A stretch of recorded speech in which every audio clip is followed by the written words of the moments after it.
अस्सलाम वालेकुम वरहमतुल्लाहि वबरकातुहू। दोस्तों अली हसन अब्बासी किताब आहे प्यासी धरती रमंदा बादल। नाविल निगार सिराज किस 24।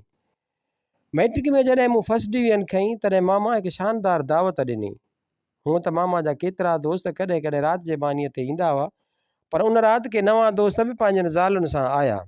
मुंहिंजे लाइ हिकु नओं बिलू रंग जो सूट सिबायो वियो, जंहिं ते ॻाढ़े नासी महरून रंग जी टाई। मूंखे त ठाहु किथे लॻी। मूं वार्डरोब जे वॾे आईने में पाण खे ॾिठो त आउं दंग रहिजी वियुसि। छा आउं सचुपचु अहिड़ो ठाहु हुउसि? मूं पंहिंजे वारनि ते हिकु नए प्यार सां हथड़ा घुमाया। मुंहिंजे मथे चप जे मथां हल्की मुछनि जी सावक बि मूं पहिरें भेरे महसूसु कई। उहो अक्स, उहो पाछो मूंखे एतिरो त वणियो हो जो शायदि अॼु बि जॾहिं आउं आईनो ॾिसंदो आहियां मूंखे उहो ई अक्स नज़र ईंदो आहे। शायदि मुंहिंजी पाण वणणु नेरिसिज़म जी उहा तकमील हुई। ऐं जॾहिं आउं हिकु आख़िरी भेरो आईने में पंहिंजो मुआइनो करे महिमाननि में अचण लाइ तयारु थियुसि, तॾहिं शायदि पहिरियों भेरो आउं लॼ खां शर्माइणु लॻुसि। ड्राइंग रूम जे दरवाज़े ते हिकिड़ो हथु परदे में विझी मुंहिंजी बीही रहियसि। मामा महिमाननि सां ॻाल्हाइण में मशगूलु हो। मामी शायदि मुंहिंजी हालति ताड़े वेई। उहा ज़ालुनि जी हिकु टोली मां उथी मूं ॾांहुं वधी, मुंहिंजा ॿई हथ पंहिंजे हथनि में वठी मूंखे ॼण त गेलींदी ज़ालुनि जे हिकु गिरोह में वठी आई ऐं मुंहिंजो तारीफ़ कराईंदे चयाईं, हीअ आहे असांजो अनवर। अड़े, तूं त कंहिं कुंवार वांगुरु पियो शर्माईं, कंहिं चयो। ज़ालुनि खां पोइ मुंहिंजी मर्दनि सां बि ॼाण सुञाण कराई वेई। सभु निहायत शफ़क़त सां मिलिया ऐं हिमत अफ़ज़ाई ऐं शाबाश जा ॿोल चौधारी ॿुरण लॻा। ऐं पोइ वरी महिमान पंहिंजी ॻाल्हियुनि में लॻी विया। आउं मामे जे भर में वेही रहियुसि। मामा सां गॾु हिकु विचोली उमिरि जो माण्हू वेठो हो, जंहिंजे अखियुनि में कहर जी ज़हानत हुई। हिन जो सॼो मुंहुं ॼण त हिन जे अखियुनि ढके छॾियो हो ऐं उन मुंहं में निहारण सां फ़क़ति उहे अखियूं ई नज़र थे आयूं। ज़हानत ऐं हिकु शरारत जा तंज़ ॾांहुं माइल हुई। मूंखे यादि आयो त फ़क़ति उहो ई माण्हू हो जंहिं मूंखे मुबारक न ॾिनी ऐं न हिन का दुआ ॾिनी। जॾहिं मामूं कंहिं ॻाल्हि तां वॾा वॾा टहक ॾेई रहियो तॾहिं हिन मूं ॾांहुं तवजो ॾिनो। पुट, अॻिते छा पढ़ण जो इरादो अथई? उहो सवाल मूंखां अञा कंहिं बि न पुछियो हो। ख़ुदि मामा बि उहो सुवाल न कयो हो ऐं हिन जी हुन सुवाल में शफ़क़त ऐं पंहिंजाइप हुई। आउं मुंझी पियुसि। मूं सादगीअ मां जवाबु ॾिनो, कॉलेज। मुंहिंजो उहो जवाबु ॿुधी न टहक ॾिनो। वाह वाह, कॉलेज खे पढ़ंदे? वाक़ई असांजा कॉलेज आहिनि पढ़ण जी शइ। हिन जी शरारत ते मूंखे बि खिल अची वई। असांजी खिल ते मामूं बि मुतवजो थियो। छा तव्हां पिया खिलो? तंहिंमें तुंहिंजो छा? ऐं हुन मूंखे शरारत मां अखि भॻी। मूंखे हेकारी खिल अची वई। मामा खिलंदे चयो, मूंखे पक हुई त अव्हां जो हेसी ताईं न ॻाल्हायो हो सो ज़रूरु का साज़िश हूंदी। ओचितो उहे शरारती अखियूं संजीदा थी वियूं ऐं हिन मामा खां पुछियो, हिन जे अॻिते पढ़ण लाइ छा सोचियो अथव? मुंहिंजे ख़्याल में इंजीनियरिंग खणायूंसि, मामा चयो। न न, मेडिसन खणाए बसि, परियां मामीअ आवाज़ु ॾिनो। मूंखे अचरज ऐं बेइंतिहा ख़ुशी थी। मामी बाज़ारि महिमाननि सां ॻाल्हियूं करे रही हुई, पर संदसि कन असां ॾांहुं हो। केॾो न ओनो हो हुनखे मुंहिंजी ज़िंदगीअ जो। केॾा न ख़ुदगर्ज़ आहियो अहीं ॿई। ज़ोरा, ऐं तोखे त पंहिंजी पंहिंजी पसंदि आहे, पर हिन जवानड़े जी बि का राय आहे या न? हिन मूं ॾांहुं शफ़क़त मां निहारियो। वरी बि पहिरियों शख़्स हो जंहिं मूंखे छोकिरो बॉय जे बदिरां जवानड़ो यंग मैन सॾियो हो। उन लफ़्ज़ ॿुधण सां मुंहिंजी छाती वधी वेकिरी थी वई ऐं मुंहिंजो हथु लाशौरी तरह पंहिंजे मथे चप ते मुछुनि जी सावक खे महसूसु करणु लॻो। मूं ॼण त डिॼंदे डिॼंदे चयो, आउं ह्यूमैनिटीज़ पढ़णु थो घुरां, ख़ासि करे तारीख़ पढ़णु थो घुरां। मामा जे नज़रुनि में अलाए जे कहिड़ो अहसासु भरिजी आयो। मूं सम्झो त मूं हिन खे ॾुखो ई विधो हो। उहो पहिरियों भेरो त हो जॾहिं मूं हिन खां मुख़्तलिफ़ राय ॾिनी हुई ऐं मूं पाण खे चवंदे ॿुधो, पर मामा, अव्हां जीअं चवंदव सो पढ़ंदुसि। उन्हनि महबूबनि अखियुनि में मुहबत ऐं शफ़क़त मोटी आई। चरिया पागल, जेकॾहिं तोखे ह्यूमैनिटीज़ ऐं तारीख़ वणे थी त तूं तारीख़ ई पढ़ंदे। पढ़णो तोखे आहे या मूंखे? केॾो न अज़ीम शख़्स हुई। ऐं मूं बेतहाशा संदसि हथ खे पंहिंजे हथ सां ज़ोर ॾिनो ऐं उन मुहबत जी घणाईअ खां मूं महसूसु कयो त मुंहिंजे अखियुनि में ज़रे घटि ॻोढ़ा भरिजी आया। मूं वरी बि पक करण लाइ मामे ॾांहुं ॾिठो, पर हिन बि मूंखे मोट में अहिड़ी मुर्क ॾिनी जंहिंमें मुहबत बि हुई ऐं हिमत अफ़ज़ाई बि। कुझु घणी सोचींदे मामा चयो, भायां थो त उहो हिन जे भर में वेहण जो असरु आहे। पुट, हीअ असांजे मुल्क जो अज़ीम तारीख़दान ऐं तारीख़ जे उस्तादनि जो मूड़ प्रोफेसर रशीद आहे। जेकॾहिं तारीख़ पढ़णी अथई त हिन खां बहितर उस्ताद ॿियो कोन मिलंदो। मुंहिंजी दिलि हिकु नामालूम ख़ुशीअ खां फूंडजण लॻी। प्रोफेसर रशीद मूंखे मुखातिब थींदे चयो, पुट, ही रुगो मामा जा गशा अथई, पर सची मूंखे तो में उहा उमेद हुई त तूं न रुगो ॿियनि जी पसंदि ते न हलंदे पर तारीख़ खे ई पसंदि कंदे। शायदि मुंहिंजी उहा उमेद तुंहिंजे ज़हन में लासिल के ज़रिए वञी पहुती। You know something like telepathy. तूं असांजे कॉलेज में दाख़िला ज़रूरु वठिजे। प्रोफेसर रशीद ऐं मुंहिंजो लाॻापो न रुगो उस्ताद ऐं शागिर्द जो रहियो, पर हू वरियनि जा वरिया मुंहिंजो बहितरीनु दोस्त रहियो। मामा सां हिन जा निहायत घाटा लाॻापा हुआ ऐं हू अक्सर असांजे घर ईंदो हो ऐं मामा जे कुतुब खाने जा चकर हणंदो, किताब ॻोल्हींदो रहंदो हो, कुझु मुंहिंजे पढ़ण लाइ, कुझु पंहिंजे पढ़ण लाइ। मामा जा नवां किताब पार्सल थी ॿाहिरि मुल्क मां ईंदा हुआ त मामू, मामी ऐं प्रोफेसर रशीद ॿारनि वांगुरु टपाली जे इंतज़ार में कमरे में अचु वञु कंदा रहंदा हुआ। टपालीअ खां पार्सल वठण ते बिल्कुलु ॿारनि वांगुरु विढ़ण लॻंदा हुआ। हिननि जे मुंहं ते हिकु अजीब चमक अची वेंदी हुई ऐं हिक ॿिए खां किताब खसण वक़्तु बिल्कुलु नंढड़नि ॿारनि वांगुरु संदनि अखियुनि में रीस ऐं हसद जी बाहि ॿरण लॻंदी हुई। मूंखे यादि आहे त विवेकानंद जा अमेरिका में ॾिनल लेक्चर उतां छपिजी आया त प्रोफेसर रशीद ऐं मामा केतिरो वक़्तु हैरत मां किताब खे ॾिसंदा ई रहिया ऐं संदनि नज़र में उहा रीस हुई त पहिरीं केरु पढ़े। मामी उन वक़्तु हिकु किताब माई लाइफ मशहूरु रकासा एज़ाबीला डिंकन जी आत्मकथा जा वर्क वराए रही हुई ऐं टेडी अख सां हिन ॾांहुं बि ॾिसी रही हुई त मतां को झटि हणी फुरे न वञे। जेकॾहिं मामा मुंहिंजी ज़िंदगीअ खे तरतीब ॾिनी त प्रोफेसर रशीद मुंहिंजी ज़हनी तश्कील जो कमु पाण ते खयो हो। तारीख़ मुंहिंजे लाइ उहो अजाग समुंड हो जंहिंजे लहरुनि खां डपु बि थींदो हो त उनखे झाॻण जी तड़प बि वधंदी रहंदी हुई। मुल्कनि ऐं क़ौमुनि जूं तक़दीरूं ॼण त मुंहिंजी पंहिंजी तक़दीर बणिजी वियूं ऐं सभ खां वधीक हिंदुस्तान ऐं सिंध जे तक़दीर जी तारीख़ ॼण त मुंहिंजी रोज़मर्रा जी ज़िंदगीअ जो हिकु हिसो बणिजी वई। जॾहिं मूं नेहरूअ जी आत्म कहाणी पढ़ी तॾहिं उन किताब मुंहिंजे ज़हन ते जेको असरु कयो ओतिरो शायदि ई ॿिए कंहिं किताब कयो हूंदो। हिंदुस्तान जी शख़्सियत ॼण त मुंहिंजे लाइ हिकु ख़्वाब जो ताबीर हुई। सिंध जे आज़ादीअ लाइ कंहिं नेहरूअ जी ज़रूरत हुई। उहो अहसासु कंहिं नशे वांगुरु मूं ते तारी थींदो वियो, पर सिंध में अहिड़ो नेहरू कॾहिं पैदा थींदो? उहो सुवालु हिकु ॾुखु बणिजी मुंहिंजे अखियुनि खे पोसराइण लॻो। असांजे पीढ़ीअ में त नेहरूअ जो पैदा थियणु, वधणु, विझणु ॼण त हिकु अणथियणी ॻाल्हि थिए नज़र आई। उहा पीढ़ी वरी दोहिराइजी न सघंदी।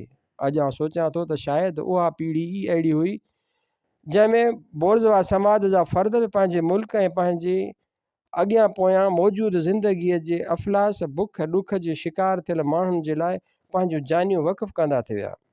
सिंध खे त अञा बोर्ज़वा समाज जी सतह ते पहुचण लाइ बि सदियूं घुरिजनि। नेहरूअ जो पैदा थियणु त परे जी ॻाल्हि आहे। हिकु ॾींहुं आउं शाम जो प्रोफेसर रशीद जे घर वियुसि त मूंखे अंदरि केतिरनि ई माण्हुनि जो साॻिए वक़्तु ॻाल्हाइण जो आवाज़ु कन ते पियो। आउं ड्राइंग रूम में दाख़िल थियुसि त घड़ीअ लाइ माठ थी वई। कमरे में अहिड़ी ख़ामोशी छांइजी वई ॼण त हिननि जी नज़र कंहिं भूत प्रेत ते पइजी वई हुई। उहा ख़ामोशी डपु, ओन, ॻणती या शायदि कावड़ जे ॿार खां ॻरी ॻरी थिए मालूम थी, या हिननि ते अॻ ई का अहिड़ी माठ छांयल हुई जा मुंहिंजे अचण ते टुटी पई हुई ऐं हिननि जे ज़हननि में तूफ़ान मची वियो, ख़ामोश पर ख़तरनाक तूफ़ान। प्रोफेसर रशीद उथियो, मूं ॾांहुं वधी आयो, मूंखे हथु ॾेई पाण सां वठी हाणे सोफ़े ते विहारियाईं ऐं पोइ सभिनी ॾांहुं मुखातिब थींदे मुंहिंजी सुञाणप कराईंदे चयईं, हीअ आहे मिस्टर अनवर, मुंहिंजे शागिर्दनि मां सभ खां सुठो शागिर्दु, तारीख़ जो सुठो मुतालियो अथसि, उन करे असांखे हिन खां डिॼण जी का बि ज़रूरत कान्हे। उहो आख़िरी जुमिलो हिन कुझु एतिरी संजीदगीअ सां चयो जो मूंखे कुझु अजीब शर्मिंदगी महसूसु थियणु लॻी त आउं हिन जी कंहिं ज़ाती महफ़िल में शरीक थियो आहियां जिते मूंखे अचण जो को हक़ न हो। उहो ख़्यालु ईंदे ई आउं उथण लाइ तयारु थियुसि त प्रोफेसर मुंहिंजे हथ ते हल्को ज़ोर ॾेई विहारे छॾियो। अनवर, हीअ मुंहिंजा साथी आहिनि, हीअ सभु वतन परस्त ऐं देश भक्त आहिनि। हिननि पंहिंजी ज़िंदगी वतन जी ख़िदमत लाइ वक़ुफ़ करे छॾी आहे।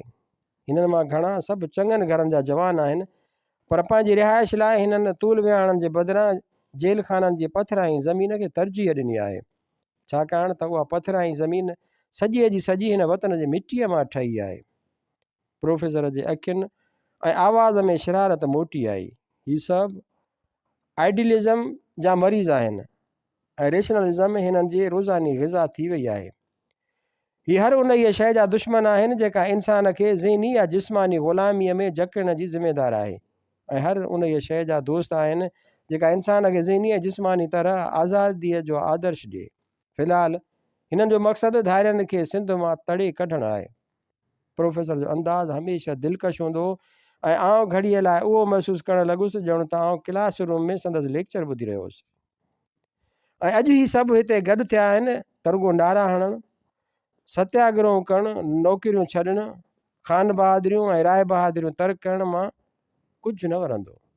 न की सिंध जी मुजाहिद जूणे जे वांगुरु मुल्क छॾे वञण सां को अंग्रेज़ मुल्क मां हलियो वेंदो। हीउ मौक़ो अहिड़ो आहे जॾहिं अंग्रेज़ पंहिंजी जान बचाइण जे फ़िक्र में हिंदुस्तान जे माण्हुनि जो एतमाद हासिलु करण लाइ हर रिआयत ॾियण लाइ तयारु आहे।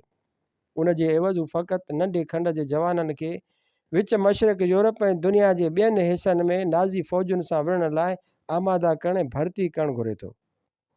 हिटलर हिननि खे अहिड़ो सोढ़ो घुटियो आहे जो हाणे त हू होम रूल त छॾियो, मुकमल आज़ादीअ जो वाइदो कंदे बि कोन घबराईंदा। पर सवाल इहो आहे त उहो वाइदो अंग्रेज़ पाड़ींदो बि या न। ऐं सभ खां वॾी ॻाल्हि उहा आहे त सिंध जी आज़ादीअ जो छा थींदो।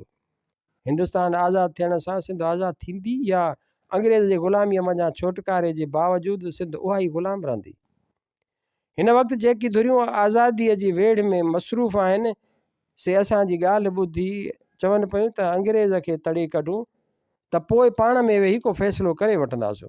पर असांखे यकीन नथो अचे हिन वक़्तु जेकी सियासी तहरीकूं आहिनि तन में गांधी जी, नेहरू ऐं मौलाना अबुल कलाम आज़ादु हिंदुस्तान जी आज़ादीअ जी ॻाल्हि कंदे सिंध जी ॻाल्हि रुॻो उन हद ताईं ॿुधण लाइ तयारु आहिनि त अवी बिलाशक पंहिंजी वेढ़ांद विढ़ो ऐं अंग्रेज़ खे टोटो चॿायो। पर हिंदुस्तान जी मजमूई पस मंज़र में ॿिए पासे जिना साहब, सेठ अब्दुल्ला हारून ऐं GM सैयद वारा आहिनि। से वरी हिंदुस्तान खे ॿ टुकर करे मुस्लमाननि लाइ को नओं मुल्क ठाहिण जे फ़िक्र में आहिनि, जो हू सम्झनि था त कांग्रेस ऐं महासभाउनि में मिली भगत आहे ऐं उहे मुस्लमाननि खे हमेशह लाइ ग़ुलाम बणाए अखंड भारत जे नाले में अॻिते हली समूरनि मुस्लमाननि खे शुद्धी कंदे देरि कोन कंदा। हू असांखे था चवनि त फ़िलहालु असांजो साथ ॾियो, पोइ अंग्रेज़नि जे वञण खां पोइ सिंध जे बारे में सोचींदासीं।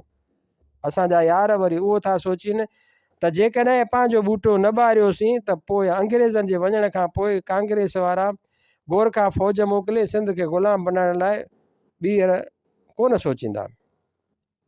ॿिए तरफ़ जे मुस्लिम लीगनि खे कामयाबी थी त उहे बि पंजाबी फ़ौज मोकिले असांजो जुड़ बचो रुलाए छॾींदा। सो सियासत जी उन ई ट्रिकुंडे मञा निकिरणु अॼु सिंध जो वॾे में वॾो मसइलो आहे। असां वटि पंहिंजी फ़ौज कान्हे, असांजा माण्हू मिसकिन मारू माण्हू वॾेरनि ऐं पीरनि जे ॾटनि ते लॻी असांखे दहरिया मुलद काफ़र ऐं अलाए जे छा छा चवंदा वतन। उहो आहे सॼो मामिरो जंहिं ते सोचण लाइ ऐं को आख़िरी फ़ैसिलो करण लाइ अची गॾु थिया आहिनि। तूं बि जवान आहीं, पढ़ियल आहीं, मूं तो में वरी क़ाबिलियत ॾिठी आहे, ख़ासि तारीख़ जे हवाले सां। सो जेकॾहिं संगत में शामिलु थी त या बिस्मिल्लाह, पर पहिरीं मामे खां इजाज़त वठणी पवंदी। प्रोफेसर जी उन तक़रीर मञा प्रोफेसर जे उन तक़रीर मुंहिंजा माशा ई फेराए छॾिया। जेकी वाचूड़ा मुंहिंजे ज़हन में अख़बारूं रिसाला पढ़ी जलसनि जुलूसनि में तक़रीरूं ॿुधी उथंदा हुआ तन खे प्रोफेसर ॼण त लफ़्ज़नि जी सूरत ॾेई छॾी, पर अमली तरह अञा बिल्कुलु ॿुड़ी हुउसि। जी आउं बि न घबराइजी वियुसि। अमली तरह सियासी अमल में मुंहिंजो फ़क़ति एतिरो हिसो हो त आउं ख़्वाब ई ख़्वाब में चार्ल्स नेपियर खे खून करण जा 8 सठा ठाहींदो हुउसि, कॾहिं मामा जी दुनालीअ सां, कॾहिं नेरनि ते मखणु लॻाइण वारी मुॾी छुरीअ सां। सियासत मुंहिंजे लाइ महज़ हिकु दिलशिकनीअ जो तमाशो हो। जंहिंमें आज़ादीअ जो आदर्श रखंदड़ परवाना आदर्श जी क्षमा ते सड़ण लाइ आता हुआ ऐं ग़ुलाम बणाईंदड़ अंग्रेज़ उन्हनि परवाननि जा पर कतरे संदन आदर्श जे निड़ीअ ते न ॾियण लाइ तयारु हो। उन वक़्तु ताईं सियासत में अमली हिसे वठण लाइ शायदि मूं कॾहिं बि पाण खे तयारु न कयो। उन वक़्तु ताईं सिर्फ़ु ज़हनी तरह सियासत जी आदर्श परस्तीअ जा ख़याली पुलाव पचाइण ते ई गुज़ारो रहियो हो। ऐं मुंहिंजी उन परेशानी ऐं मुंहिंजे ज़हन जे कुंड में लिकल कंहिं जज़्बे खे जाॻाए विधो। शायदि ज़हनी आदर्श परस्तीअ जे पसे पर्दा रुगो अयाशी न हुई, उन में अमल जी ख़्वाहिश त मौजूदु हुई, पर मामा मुंहिंजे अमली ज़िंदगीअ में दख़ल अंदाज़ थियण जो हक़ु रखे थो, उहो मूं कॾहिं बि सोचियो न हो, छाकाणि त उहा ॼण मुंहिंजे लाइ तस्लीम थियल हक़ीक़त हुई त उनखे उहो हक़ु मौजूदु हो। मुंहिंजी ज़िंदगीअ जे वहकिरे जी ॾिस मुक़ररु करण जो हक़ु हमेशह मामा खे रहियो हो। कॾहिं हिन जे उन हक़ ऐं मुंहिंजे पंहिंजे आदर्श में को टकर थींदो उन ते मूं कॾहिं बि न सोचियो हो, या शायदि उन ते सोचण लाइ आउं तयारु न हुउसि, पर उन वक़्तु मूंखे पंहिंजी ख़ुदि आदर्शीअ में भरोसो पैदा करिणो हो।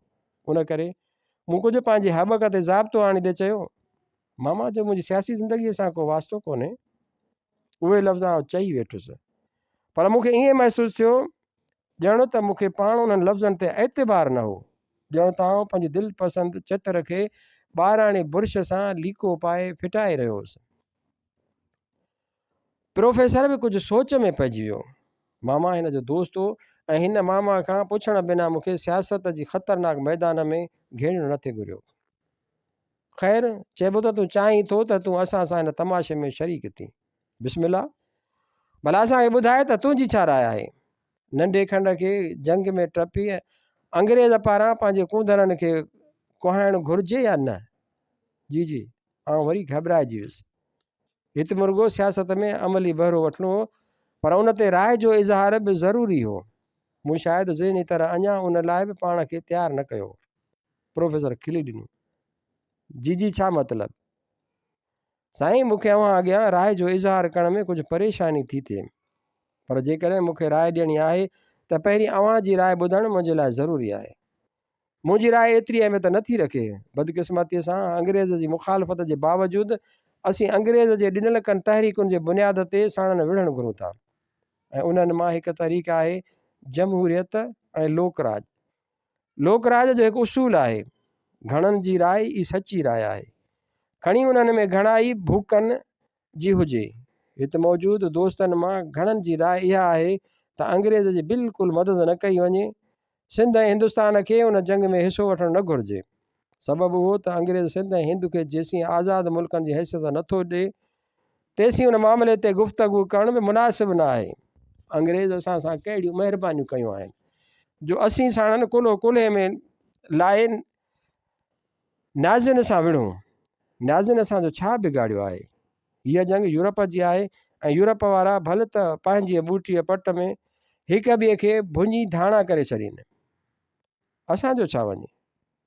थोरा ई उन ई राय जी आहे त अंग्रेज़ हिन दौर में अहिड़ी वठु पकड़ में ऐं पंहिंजी सिसी बचाइण में आहे जो हिन वटि हिन वक़्तु नंढे खंड मां निकिरण ते सोचण लाइ बि वक़्तु कोन्हे। असांखे महज़ अंग्रेज़ सां हिकु अहिड़ो पको अहदनामो करणु घुरिजे जंहिं मूजिबि हिंद ऐं सिंध जी जंग में घिरण जे बदिले जंग ख़तमु थियण ते असांखे आज़ादी ॾियण जो वाइदो कनि। अहिड़ो वाइदो लिखत में हुजे।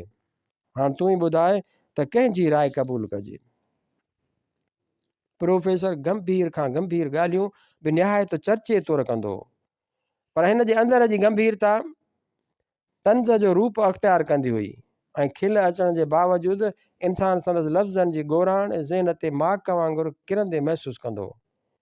हिन वक़्तु बि संदसि उहा तंज़ लफ़्ज़नि जी ॻोराण खे खणी कमरे में फैलिजण ऐं माक वांगुरु किरणु लॻी हुई।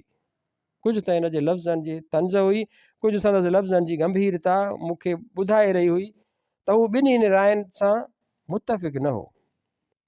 मूंखे हिन मां उहा उमेद बि न हुई त को हू उन्हनि रायनि सां यकराए हूंदो। पहिरीं राय में महज़ अंग्रेज़नि सां संदन आज़ादी न ॾियण जे करे बुग़्ज़ ऐं साड़ हो ऐं उन में महरूज़ियत ऑब्जेक्टिविटी खे दख़ल न हो। ॿी राय में महज़ आज़ादीअ जे आदर्श ऐं आरज़ूअ जी बेवसी ऐं लाचारी डिस्पेरेशन सां मामले फ़हमी ऐं ठाह कंप्रोमाइज़ जे आरज़ू हुई।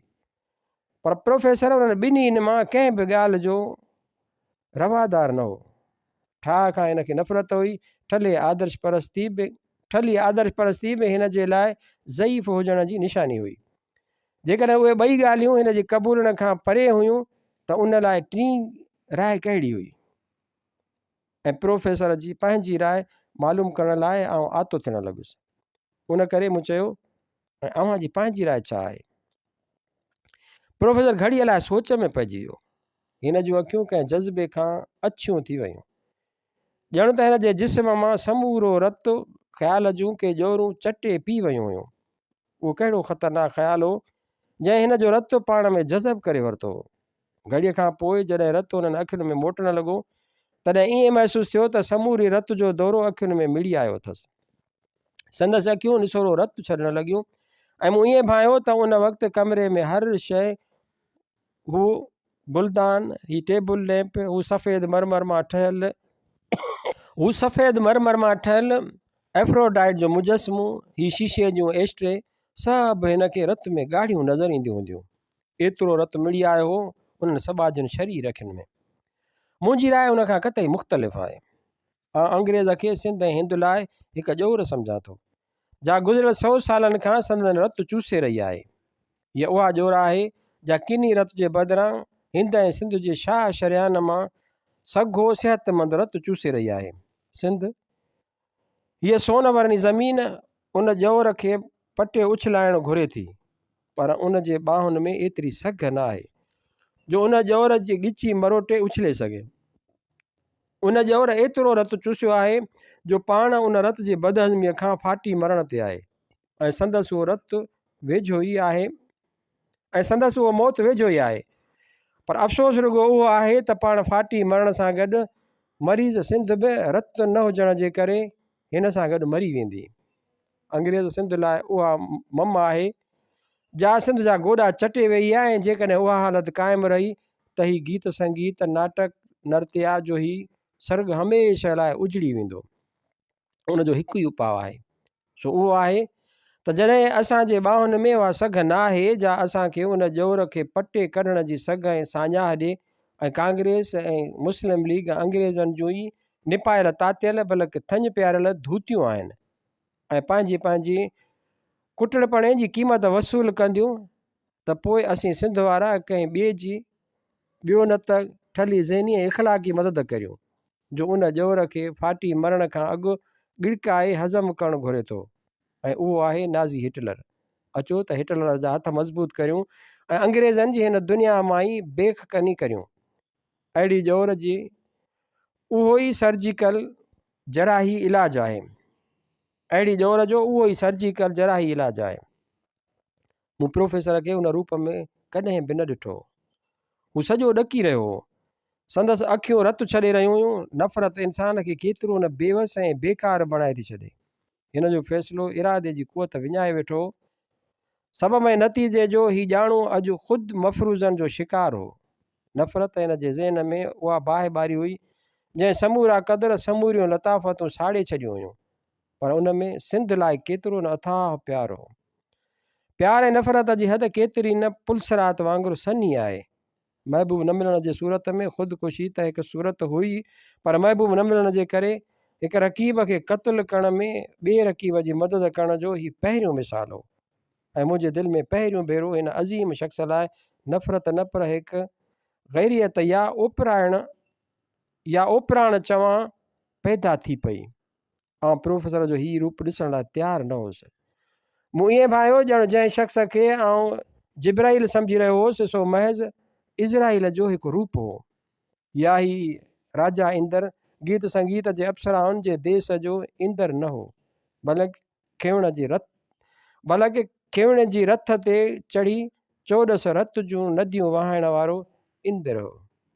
प्रोफेसर कुझु अहिड़ो जज़्बाती थियो जो हिन जे रत जो दौरो तेज़ थी वियो। हू उथी बीह रहियो ऐं दरीअ वटि वञी बीह रहियो, जितां तेज़ हवा संदसि मुंहं ते चमाटूं हणंदी रही। हिन खे वाक़ई सर्द सर्द चमाटुनि जी ज़रूरत हुई। घड़ीअ खां पोइ हू मोटी अची वेही रहियो। हिन जे चपनि ते मुर्ख मोटी आई, संदसि अखियूं बि पंहिंजे नियम ते अची वयूं। उन्हनि में हल्की चंचल शरारत ऐं तंज़ मोटी आई। ऐं हिन खिलंदे चयो, पर मुंहिंजी ॻाल्हियुनि ते न वञो, आउं त उन्हनि ॻाल्हियुनि में इंतिहा पसंदि आहियां। न तूं हाणे ॿुधाए, तुंहिंजी राय छा आहे? मूं में सम्झ जी ताक़त ॻाल्हाइण खां बि घटि हुई। मूं ज़हनी तरह त सभु कुझु चवण ते चाहियो, पर मूंखे ईअं महसूसु थियो त जेकी कुझु आउं चवण वारो हुउसि उहो हिननि सियासत जे अमली रांदीगरनि लाइ का वुकत न रखंदो। मूं हरे हरे होरियां होरियां चयो, अॼु खां अॻु अमली तरह सियासत में टपी पवण ते मूं कॾहिं बि न सोचियो। ऐं अहिड़े माहौल में पलियो आहियां जिते ज़िंदगीअ जी आसाइश मूंखे ज़िंदगीअ जे ॿियनि कठिन ऐं तल्ख़ हक़ीक़तुनि ॾांहुं ध्यानु ॾियण जो मौक़ो न ॾिनो आहे। आउं ज़हनी अयाशीअ जो मरीज़ आहियां। जीअं मूं जहिड़े माहौल में पलियल थींदा आहिनि, पर जेकी कुझु मूं पढ़ियो आहे ऐं जेकी कुझु अव्हां खां इंसानी तारीख़ बाबति हक़ीक़तूं सिखियूं आहिनि, उन्हनि जे बुनियाद ते मुंहिंजो पहिरियों ॾाढो त अमली अमुन पसंदीअ ॾांहुं आहे। शायदि मूं ते बर्टन रसल जो वधीक असरु आहे। उन करे जो आउं बुनियादी तरह हिकु काइर आहियां। हिकु काइरता मूं में इंसानी खूनरेज़ीअ खां कीॿाइण जो जज़्बो पैदा करे थी। मुमकिन आहे त मुंहिंजी ॻाल्हियुनि में अव्हां खे तज़ाद नज़र अचे, पर उन अमन पसंदीअ जे बावजूदि आउं सिंध जी हद ताईं अंग्रेज़नि सां वेढ़ांद जे फ़ाइदे में आहियां। मूंखे हिन वक़्तु टिनि पासनि खां सिंध जी आज़ादी मुमकिन नज़र थी अचे। पहिरीं ॻाल्हि त सिंध में सदियुनि खां मौजूदु उहो अहसासु त सिंध हिंद खां हिकु जुदा वजूद, जुदा देश, जुदा धरती आहे। सिंध जे माण्हुनि जे इदराक में वधीक शिदत सां दाख़िल थी रहियो आहे ऐं हू नेपियर जे गुनाह सिंध खे ख़तमु करण लाइ वेढ़ांद लाइ तयारु थिया आहिनि। उन करे सिंध में अंग्रेज़नि ख़िलाफ़ु जंग जो आउं हामी आहियां, चाहे हिंदुस्तान अंग्रेज़नि सां विढ़े या हिननि सां को ठाह करे। मूं हिकु डिघो साहु खणंदे चयो, पर हीअ जंग कुझु अहिड़ियुनि ॻाल्हियुनि जो पेशख़ैमो आहे जंहिंमें हिक खां वधीक ॻाल्हियूं मूंखे मुंझाईंदियूं रहियूं आहिनि। हिन जंग में इंसान जी बुनियादी नेकी ऐं इंसानी बराबरीअ ते वार थियो आहे। नस्ल ऐं ज़ात जे बुनियाद ते हिकु क़ौम ॿियनि क़ौमुनि खे ज़िंदा रहण जो बुनियादी हक़ु ॾियण लाइ बि तयारु न आहे। हिटलर या संदसि फाशी टोलो महज़ जर्मनीअ जी जंग पसंदी न आहे। हीअ जंग हाणे रुगो साम्राज्यनि जी साज़िश ऐं धोखेबाज़ी न आहे। जर्मनी महज़ इंग्लैंड जी दुश्मन न आहे। इंग्लैंड महज़ बैठकी राज जो मज़हर न आहे। हिते तहाणी इंसाननि जी बुनियादी हिक जहिड़ाईअ जो हक़ु ख़तरे में आहे। अॼु जेकॾहिं जर्मनीअ खे यहूदियुनि जे हॾनि ऐं रत मां इमारत साज़ीअ जो हक़ु मिली वञे त सुभाणे उहा ई साॻी जर्मनी हिंद ऐं सिंध खे अण आर्यनि कारनि दरावड़नि जो मुल्क सम्झी उहा साॻी कारगुज़ारी कंदी जा अॼु यहूदियुनि सां करे रही आहे। हिन जंग में अंग्रेज़ क़ौम बराबरि पंहिंजी जान बचाइण लाइ उथी आहे, पर बिना इरादे बिना रिथाबंदीअ जे सही इंसान जी हिकु बुनियादी हक़ जी हिफ़ाज़त लाइ उथी आहे। फाशिज़म लुटमार जो बदतरीन नज़रियो आहे। असांखे ॿिनि बुराइनि मां जेकॾहिं हिकु बुराई चूंडणी आहे त हिन वक़्तु आउं फाशिज़म खे ख़तमु करण लाइ अंग्रेज़नि जे बैठकी निज़ाम जा हथ मज़बूत करणु वधीक पसंदि कंदुसि, छो त उन में महज़ हिंद ऐं सिंध जी आज़ादीअ जो मसइलो न आहे, इंसान जी आज़ादीअ जो मसइलो आहे। सिंध जी आज़ादी दुनिया जे समूरनि इंसाननि जे आज़ादीअ जो हिसो आहे। आउं ख़ामोश थी वियुसि। मुंहिंजा ख़्याल छिड़ विछिड़ो हुआ। मूंखे ख़ुदि उहो महसूसु थी रहियो हो त मुंहिंजी उन लॿाड़ में मंतक जी घटिताई ऐं नारेबाज़ीअ जी झझाई हुई। उन हूंदे बि मूंखे पंहिंजी राय जी सदाकत में को बि शक न हो। प्रोफेसर मूंखे कुझु वक़्तु त हैरत जी निगाहनि सां ॾिसणु लॻो ऐं पोइ हिन बिल्कुलु आहिस्ते चयो, डैम यूअर कॉस्मोपोलिटिज़म। लानत आहे उन आलमगीरियत ते जा अंग्रेज़ जे ग़ुलामीअ खे तरजीह ॾिए थी, ऐं लानत आहे माज़ीअ जे उन ई मुर्दे खे कफ़न मां उथाइण ते त सिंध ऐं इंसान ज़ात जुदा अलहदा ऐं मुनफ़रिद शख़्सियतूं आहिनि। मूं प्रोफेसर जे वातां पहिरियों भेरो गुथो लफ़्ज़ ॿुधो हो। मूं हुन ते छिरक ज़रूरु भरियो, पर मूंखे हिन ते कावड़ न आई, रहम अचणु लॻो। आउं उथी बीह रहियुसि ऐं हिकदमि चयुमि, साईं अफ़सोस अथमि जो अव्हांखे मुंहिंजी राय मुर्गो चेड़ाए विधो। आउं हाणे हलंदुसि। ईअं चई आउं तकिड़ो ॿाहिरि निकिरी आयुसि।